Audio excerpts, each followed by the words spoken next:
My God and your God is a God of the vulnerable. Are you feeling yourself vulnerable? Do you know someone who is vulnerable? So the first law that appears in Deuteronomy 21 has to do with a vulnerable person who was killed and no one knows who killed that person. So what a sad situation. You find someone killed and you don't know. And then the Lord says, every effort should be conducted to discover what happened to that person. And if this will be impossible, then a sacrifice, something should be done in order to solve that murder, that problem. The second vulnerability has to do with females that are captive, and God is trying through that law to prevent them to be used as sexual slaves. So this is a very fair law considering what was happening in war, when as the soldiers will take as spoil some beautiful females, and the Lord says, no, you should not treat them as sexual slaves.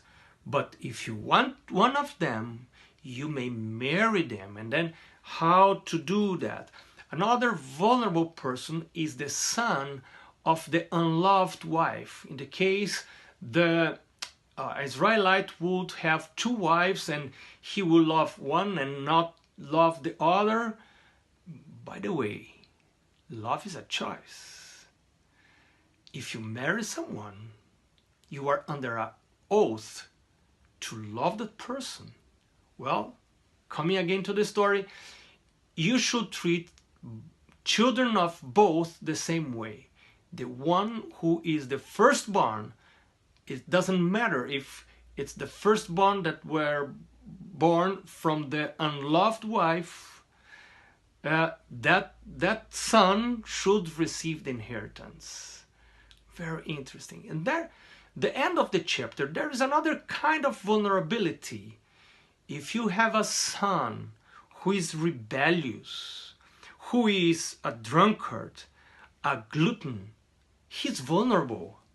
He doesn't care of himself. He's unable to care, saying better. He's unable to care of himself. So how parents should treat, this is a very difficult situation when you have someone that by his or her habits is unable to take care of himself. Then the Lord says something very serious should be done in that case. Those laws we have seen so far are showing how good, how fair is our God, but also how serious He is about humans and human behavior, and how He would like to treat those who are vulnerable. Are you feeling vulnerable? You have a God that has a special care for those who are vulnerable. May the Lord bless you and guide you today as you become a blessing to others.